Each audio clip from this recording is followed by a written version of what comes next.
بسم اللہ الرحمن الرحیم الحمد للہ رب العالمین والصلاة والسلام علی سید المرسلین وعلی آلہ واصحابہ اجمعین ومن تبعہم بإحسان ودعا بدعوتہم الی یوم الدین وسلم تسلیما کثیرا کثیرا اما بعد۔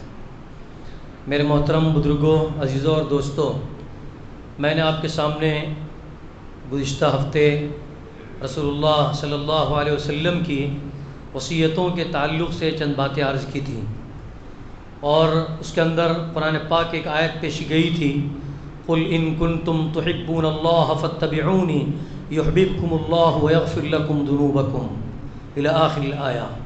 اس آیت کے اندر ہم نے آپ کو یہ بتلایا تھا کہ نبی اکرم صلی اللہ علیہ وسلم سے محبت کے دعوے کا تقاضا یہ ہے کہ ہم حضور کی جتنی بھی باتیں ہیں اس کو تسلیم کریں اور اس پر عمل کریں۔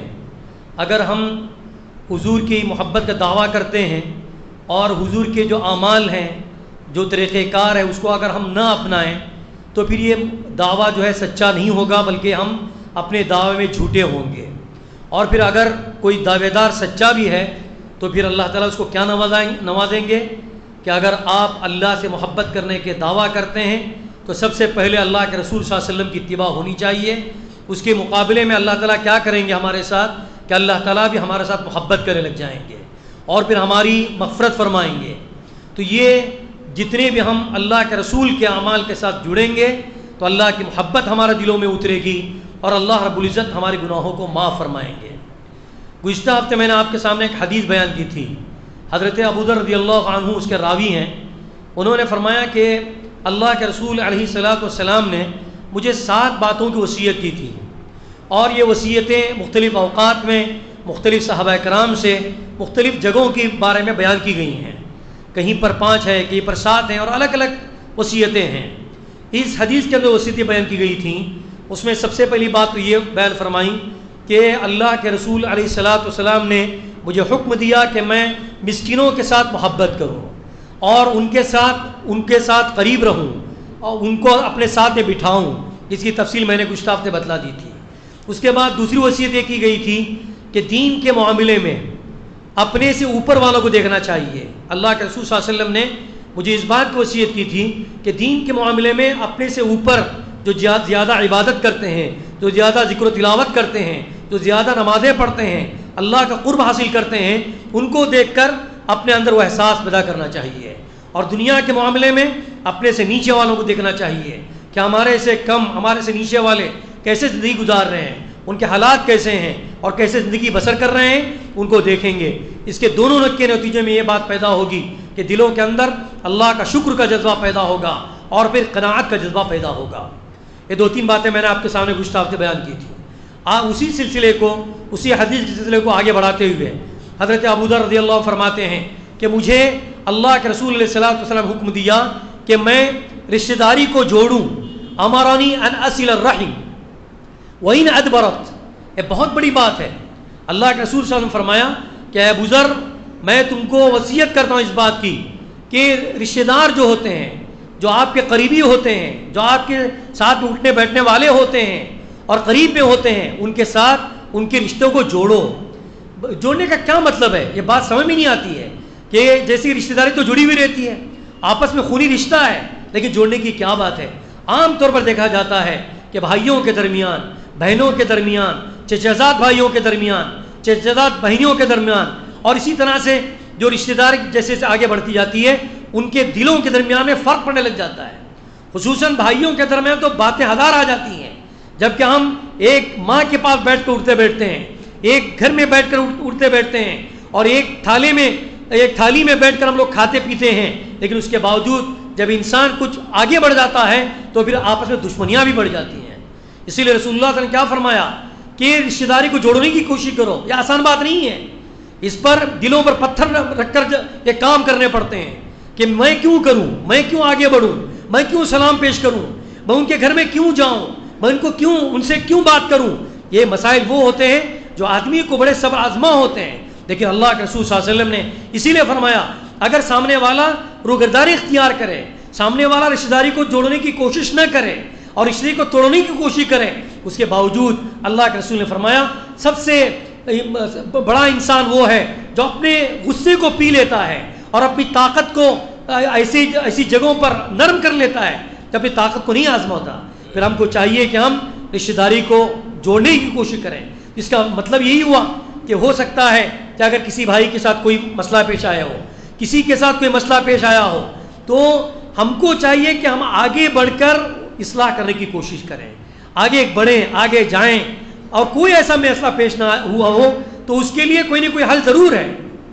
رسول اللہ نے فرمایا کہ آپس میں تم سلام کو عام کرو. اگر جس کو تم پہچانتے ہو, جس کو نہیں پہچانتے اس کو سلام کرو. سلام کرنے سے کیا ہوگا؟ تمہاری محبت اس کے دل میں آ جائے گی. وہ سمجھے گا ارے میں اس کو اتنا سمجھتا تھا لیکن اس نے آگے بڑھ کر مجھے سلام پیش کیا ہے, اس کا مطلب یہ ہے کہ اس کے دل میں میرے لیے کوئی بات نہیں ہے. تو اسی لیے رسول اللہ نے فرمایا امرنی ان اصل الرحیم, مجھے اللہ کے رسول صلی اللہ علیہ وسلم نے مجھے حکم دیا ہے کہ میں رشتہ داری کو جوڑوں, اگرچہ کہ سامنے والے لوگ جوڑنے کی کوشش نہ کریں. یہ بہت بڑا پیغام ہے اس کے اندر. تو ہمارے اندر کوئی ایسی بات ہوتی ہے تو ہم کو بھی چاہیے کہ ہم آگے بڑھ کر اپنا ہاتھ بڑھائیں, رشتہ داروں کو جوڑنے کی کوشش کریں, ان کو سلام پیش کریں, ان کے ساتھ محبت کے الفاظ بیان کریں, ان کو سلام کا اور محبت کا پیغام پیش کریں. اور اگر کوئی ایسی باتوں سے دو چار باتیں سننی پڑ جائیں, ہم سنیں, اس کے لیے برداشت کر لیں. یہ وہ باتیں ہیں جس کے لیے رسول اللہ صلی اللہ علیہ وسلم نے قیامت کے بارے میں ارشاد فرمایا تھا, دنیا کے اندر کوئی رشتہ داری کو جوڑے گا تو کل قیامت کے دن وہی رشتہ داری اللہ کے پاس جا کر عرض کرے گی, یا اللہ یہ بندہ رشتہ دار جب رشتہ توڑ رہے تھے تو یہ رشتہ جوڑ رہے تھے, اس کو جوڑنے کی کوشش کی تھی, اس کے حق میں اس کے حق میں مغفرت قبول فرما, اور سفارش کرے گی تو اللہ رب العزت اس رحم کی سفارش کو اس کے حق میں قبول کریں گے. اور اگر خدا نہ خواستہ کسی نے رشتہ کو توڑ دیا ہے, رشتہ داری کو توڑنے کی کوشش کی, تو وہی رشتہ داری کل قیامت کی اللہ کے حضور حاضر ہو کر عرض کرے گی, یا اللہ یہ وہ شخص ہے جس نے رشتہ داری کو توڑا تھا, اس کو جہنم میں داخل کر دے. اور اس رشتہ داری کی آواز پر لبیک کہا جائے گا اور اس کی آواز کو سنا جائے گا. اس لیے میرے بزرگوں اور بھائیوں, رسول اللہ صلی اللہ علیہ وسلم کی وصیتیں بہت ہی معنی خیز ہوتی ہیں, اس کے اندر حکمتیں ہوتی ہیں. اسی لیے اللہ کے رسول نے فرمایا کہ رشتہ داری کو جوڑنا بہت بڑا اجر عظیم ہے, اور توڑنے سے بچانا یہ بہت بڑا کام ہے. اور اس کے لیے اگر صبر کرنے کی ضرورت پڑ جائے, کچھ سننے کی ضرورت پڑ جائے, تو اس کے لیے سننا, اس کے لیے برداشت کرنا یہ ثواب کا باعث ہے.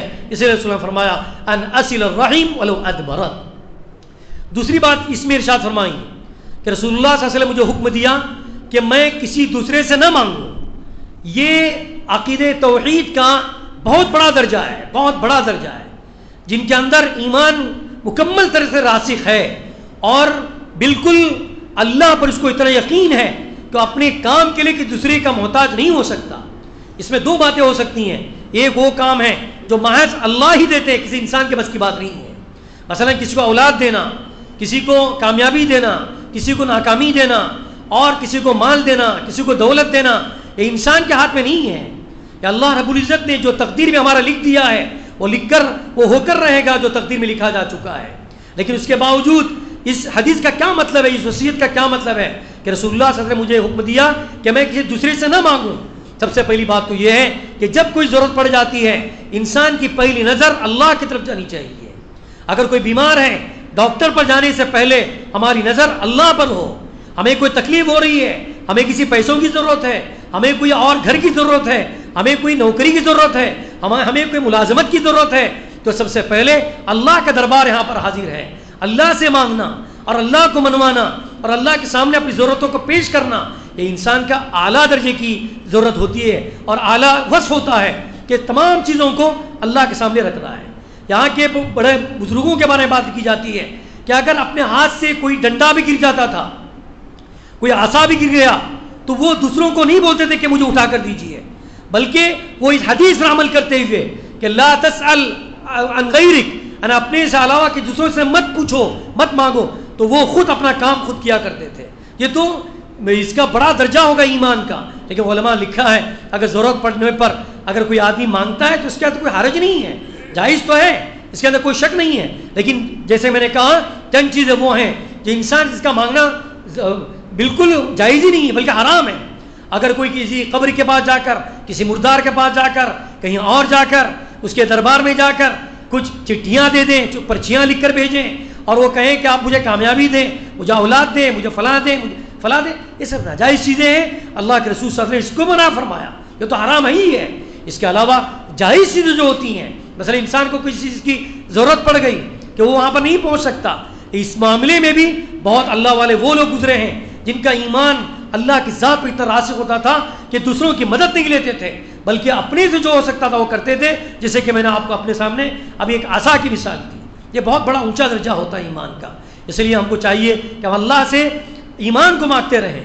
اللہم انا نسألک الایمان، ہم اللہ سے ایمان مانگتے ہیں. اور ایمان کا مطلب یہی ہے اللہ کی ذات پر یقین کہ اللہ تعالیٰ کھلانے والے، اللہ پلانے والے، اللہ ہماری ضرورتوں کو پورا کرنے والے.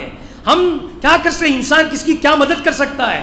انسان کی تو حالت یہ ہے کہ جب وہ دنیا میں آ رہا تھا تو وہ بالکل ننگا آیا تھا، اس کے جسم پر کوئی کپڑا تھا، دماغ سے بھی خالی تھا، اور کوئی اور چیز اس کے اندر موجود نہیں تھی، جسم کے اندر کوئی طاقت بھی نہیں تھی.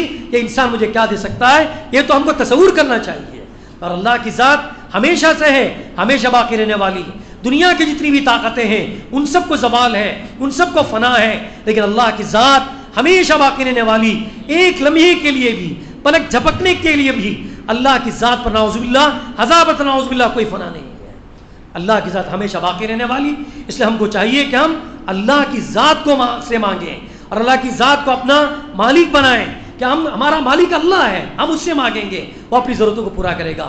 اس لیے اس حدیث کے اندر ایک وصیت یہ بھی بتلائی گئی کہ اگر کسی چیز کی بھی ضرورت ہو، حدیث پاک میں یہاں تک آتا ہے اگر آپ کو ایک جوتے کے تسمے کی بھی ضرورت ہو، جس کو واپ کہتے ہیں ہم لوگ، اس کی بھی اگر ضرورت پڑ جائے تو ہم کو چاہیے کہ ہم پہلے اللہ کے رجوع ہوں، اللہ سے مانگیں.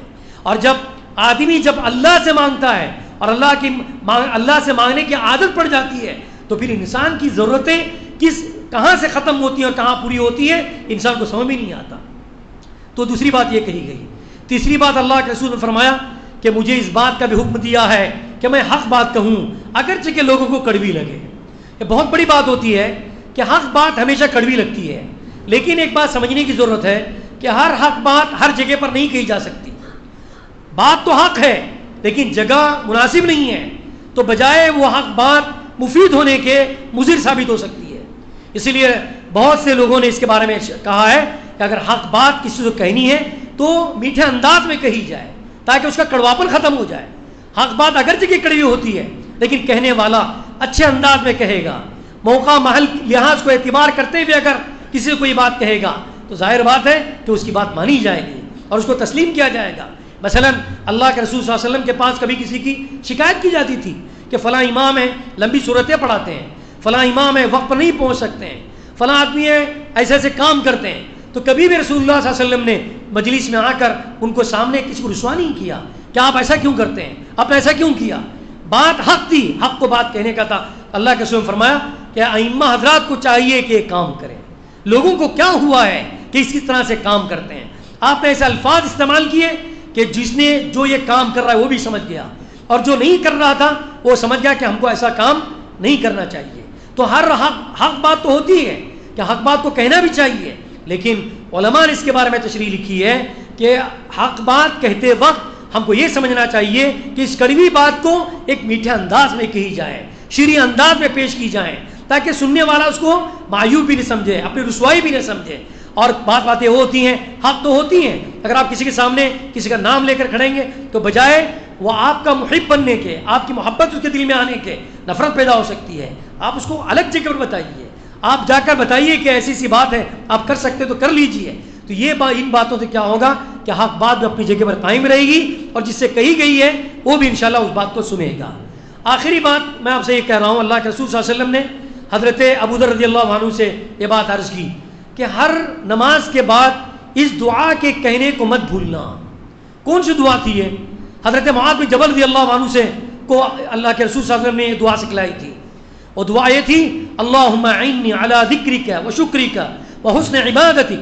حضرت معاذ بن جبل رضی اللہ عنہ فرمایا تھا، اللہ کے رسول مجھے آپ سے محبت ہے. تو اللہ کے رسول صلی اللہ علیہ وسلم نے واپس جواب دیا، اے معاذ میں بھی آپ سے محبت کرتا ہوں. اور پھر آپ کا انہوں نے ہاتھ پکڑا اور یہ دعا سکھائی کہ دیکھیے ہر نماز کے بعد اس دعا کو پڑھتے رہنا. یہ دعا نماز کے بعد پڑھی جانے والی چیز ہے کہ ہر نماز کے بعد اللہ کے رسول یہ دعا پڑھتے تھے، اللہم اعنی علی ذکرک، اے اللہ میری مدد فرما تیری ذکر کے لیے، تیرے ذکر کو تجھے یاد کرنے اور تجھے ہمیشہ اپنے ذہنوں میں بٹھانے کے لیے میری تو مدد فرما، وہ شکرک، تیرا شکر ادا کرنے کے لیے میری مدد فرما۔ یہ مدد فرما کا کیا مطلب ہے؟ یعنی تیرا میں شکر ادا کرتا رہوں، ہمیشہ میں تیرا ذکر کرتا رہوں۔ یہ نماز کے بعد پڑھی جانے والی دعائیں ہیں، لیکن ذرا سا ہم اپنے دل میں سوچیں کہ نماز ہوتے ہی ہم لوگ باہر کی دنیا میں گم ہو جاتے ہیں، ویسے بھی آتے آتے بھی باہر کی دنیا میں رہتے ہیں اور جاتے جاتے بھی باہر کی دنیا میں رہتے ہیں، ہم کو فرصت نہیں ہوتی۔ جیسے سلام پھیرا گیا فوراً اپنی جگہ کو بدل دیے، کوئی ٹیک لگا کر وہاں بیٹھ رہا ہے، کوئی ٹیک لگا کر وہاں بیٹھ رہا ہے، کوئی وہاں بیٹھ رہا ہے۔ اس کے بعد معلوم ہے کہ اللہ کے رسول کی احادیث سنائی جانے والی ہے، یعنی اتنے ہم حدیث سے اور آداب سے اتنے عاری ہو چکے ہیں تو ہم کو کسی کی پرواہ ہی نہیں ہے۔ لیکن اگر کوئی موبائل کی چیز دیکھنی ہو کتنے غور سے ہم لوگ دیکھتے ہیں، کتنا قریب کر کے دیکھتے ہیں۔ یہ فرق آ گیا ہمارے اندر۔ پہلے لوگوں میں نماز کے بعد اپنی بیٹھی ہوئی جگہ پر بیٹھ کر اللہ کا ذکر کیا کرتے تھے، دعائیں مانگا کرتے تھے، کچھ لمحے کے لیے اپنے آپ کو مراقبے کی شکل میں لے کر جایا کرتے تھے۔ مراقبہ کے معنی آج میں نے کیا کام کیے، یہاں تک ابھی میں صبح سے لے کر فجر کی نماز سے لے کر ظہر کی نماز تک میں نے کتنے اچھے کام کیے، مراقبہ کیا کرتے تھے، اور اگر اچھا کام کیا اللہ کا شکر ادا کیا کرتے تھے۔ لیکن آج مجھے معاف فرمائیں، نماز ہم لوگوں کی نمازیں ایسی ہو گئی ہیں بتا کے نماز پڑھنا ہے نکل جانا ہے، نہ اس سے پہلے کی سنتوں کا اہتمام نہ اس کے بعد کی سنتوں کا اہتمام۔ ہماری مسجد میں خود دیکھیے آپ، مغرب کے اذان کے بعد دیکھیے امام صاحب کو 5-5 منٹ تاخیر سے کھڑے ہونا پڑ رہا ہے۔ ظہر کی نماز میں دیکھیے، عصر کی نماز میں دیکھیے، لوگوں کی تعداد کہاں جاتی ہے پتہ تک نہیں چلتا کہ پہلی سب پر لوگ مسبوق ہو رہے ہیں۔ مسبوق کے معنی جن کی رکعتیں چھوٹ رہی ہیں۔ آج ہمارا یہ حال ہو گیا ہے، تو ہم مسجدوں کے لیے وقت نہیں دیں گے، نمازوں کے لیے وقت نہیں دیں گے، دعاؤں کے لیے وقت نہیں دیں گے، اللہ کے ذکر کے لیے وقت نہیں دیں گے، اور دنیا دنیا کہہ کر کہیں پر بھی بیٹھ جائیے۔ آپ کم از کم اس کا مذاکرہ کیجئے، ہم نے نماز پڑھی، اس نماز کے اندر جو دعائیں پڑھنی تھی کہ ہم نے صحیح پڑھی کہ نہیں پڑھی؟ قرآن شریف جو سورہ فاتحہ پڑھے بغیر، صحیح پڑھے بغیر ہماری نماز نہیں ہوتی ہے کہ ہم نے اس کو صحیح پڑھا کہ نہیں پڑھا، اس کے بارے میں ہم کو کوئی مطلب ہی نہیں ہے۔ ہم وقت گزارے چلے جا رہے ہیں، کب کہے کون کہے گا اگر میں نہیں کہوں گا تو مجھے بتائیے آپ۔ ہر مسجد ہر نماز کے بعد مسجد میں جا کر آپ ذرا سا آپس میں جا کر بیٹھیے، کس طرح کی باتیں ہو رہی ہیں۔ نماز کے متعلق باتیں کیجیے، قرآن کے متعلق باتیں کیجیے، حدیث کے متعلق باتیں کیجیے۔ یہ کیا بات ہوئی کہ ہم ابھی اللہ کے سامنے کھڑے ہو کر آئے ہیں؟ دیکھیے دنیاوی کام کرنے والا بھی، مجھے ایسی مثالیں نہیں دینی چاہیے یہاں پر کھڑے ہو کر، لیکن میں مجبور ہوں مثالیں دینے کے لیے۔ کوئی سنیما میں جاتا ہے، کچھ دیکھ کر آتا ہے، اور جا کر باہر آنے کے بعد وہ سنیما کی باتیں کرتا ہے، وہاں کی دیکھی ہوئی باتیں کرتا ہے وہ۔ لیکن آج اللہ ہمیں معاف فرمائے، ہم کو اس کی فرصت نہیں ہے کہ ہم ذرا وقت پہلے آئیں۔ وہ لوگ آئیں گے 3-3 صف 4-4 صف، الحمدللہ ہمارے یہاں مغرب کے بعد بھی نماز ہوتی ہے مسجدوں میں، لیکن میں نے خود کل وہاں پر دیکھا کہ کتنے لوگ بیٹھے ہوئے، اذان ہو رہی ہے، ذرا برابر ہماری تبدیلی نہیں ہوتی ہے۔ اور صحابہ کے بارے میں جہاں پر ارشاد فرمایا گیا، کھیتوں میں کام کرنے والے، ان کے کپڑے گندے ہیں، کپڑوں پر مٹی لگی ہوئی ہے، ہاتھ مٹی میں ملیامید ہیں، لیکن اس کے باوجود جب وہ اذان سنتے تھے اپنے کپڑوں کو صاف ستھرا کیا، ہاتھوں کو دھویا، وضو کیا، ایسا معلوم ہوتا تھا کہ ان کو اور ان کی کھیتیوں سے کوئی واسطہ ہی نہیں تھا، ایسے صاف ستھرا ہو کے آ گئے۔ لیکن آج میرے بزرگوں اور بھائیوں، ہم کہیں پر گھومنے پہ جاتے ہیں، عصر کے بعد دیکھیے اکثر لوگ کہیں پر جاتے ہیں، اس کے جانے کا کیا مطلب ہے؟ ہم کو مغرب کی نماز جو ہے جماعت کے ساتھ نہیں پڑھنی ہے، ہم نے فیصلہ کر رکھا ہے کہ بعد میں آ کے نماز پڑھیں گے۔ ارے آپ تھوڑی دیر پہلے جائیے، تھوڑی دیر پہلے آئیے واپس، یہ کیا بات ہے؟ اکثر لوگوں کو دیکھا جاتا ہے کہ نمازوں کا مغرب کے وقت کہیں پر بیٹھے ہوئے ہیں، یا آتے ہیں تو جماعت چھوٹی بھی رہتی ہے، کہیں پر تفریح کے لیے جاتے ہیں۔ یہ وہ میرے بزرگوں کا کام ہے جس کی وجہ سے اللہ کی جو مدد ہم کو آنی چاہیے تو وہ نہیں آ رہی ہے۔ اس لیے میں آپ لوگوں سے صاف کہہ رہا ہوں کہ ذرا سا اپنی روش کو بدلیے، قیامت کو یاد کیجیے، معاشر کو یاد کیجیے، اور اپنی قبر کو یاد کیجیے، اور یہی چیزیں دنیا میں کل قیامت کے دن کام آنے والی ہیں۔ آپ جو کچھ کمائیں گے، جو کچھ بنائیں گے، سب یہاں رہ جائے گا۔ کتنے لوگ آئے اور چلے گئے، انہوں نے کیا کیا سب بنایا، کیا کسی کے ساتھ کوئی چیز گئی؟ ہم کتنے جنازوں کو دفن کر چکے ہیں، بچوں کو، بوڑھوں کو، جوانوں کو، مردوں کو، عورتوں کو، کسی کو دیکھا کچھ لے جاتے ہوئے؟ کسی کو ہی لے کر نہیں جانا ہے۔ میرے بھائیوں، صحابہ بھی ہماری طرح سے انسان تھے، ان کو بھی ضرورتیں تھیں، ان کے پاس بھی بیویاں بچے تھے، اور ان کو بھی کمانے کے لیے کہا جاتا تھا، لیکن اپنے دین کے ساتھ، دین کے پورے شاعر کے ساتھ، حلال و حرام کی تمیز کے ساتھ، بڑے اور چھوٹوں کے احترام کے ساتھ وہ سب کام کر گزرے. ہم کو بھی چاہیے کہ ان کی زندگی کو ہم اپنائیں. اس لیے رسول اللہ صلی اللہ علیہ وسلم نے نمازوں کے تعلق سے خصوصاً میں جو بات یہاں پر لایا، یہ بات اصل نہیں تھی اس وقت، لیکن وہ دعا کے حیثیت سے میں نے آپ کے سامنے عرض کی کہ ہمارے چھوٹے بچے بڑوں کو جب اٹھتے ہوئے دیکھتے ہیں تو چھوٹے بچے پہلے بھاگ کے چلے جاتے ہیں. بڑے خود بیٹھیں گے، چھوٹے بھی بیٹھیں گے. مسئلے بات کے ہیں، دعا کرنا چاہیے نہیں کرنا چاہیے، ہاتھ اٹھانا چاہیے نہیں اٹھانا، اجتماعی دعا کا کام، انہی مسئلوں میں تو آج ہم لوگ اپنے دین کو بیچ چکے ہیں. یہی تو مسائل ہیں جس کی وجہ سے دنیا کا غلط سے غلط کام ہو رہا ہے، اس پر کسی کی نظر نہیں ہے. اور یہاں پر کوئی کام دعا کا ہوتا ہے تو ہزار فتوے لگتے ہیں کہ یہ کام صحیح نہیں ہے، یہ کام حرام ہے، یہ کام جائز ہے. دوسرے کے لیے کون دیکھے گا؟ کمائی جو ہمارے پیٹ میں جا رہی ہے اس کے بارے میں کس سے فتوا لیا ہم لوگوں نے؟ کمانا صحیح ہے ایسا غلط ہے؟ کیا اس پر فتوے لکھتے ہیں کبھی؟ میرے بزرگوں اور بھائیوں، مجھے بھی اور آپ کو بھی اپنے حالات پر غور کرنے کی ضرورت ہے. اگر ہم اسی طرح رہے تو بھی زندگی تو گزر جائے گی، نہ ہم ادھر کے رہیں گے نہ ادھر کے رہیں گے.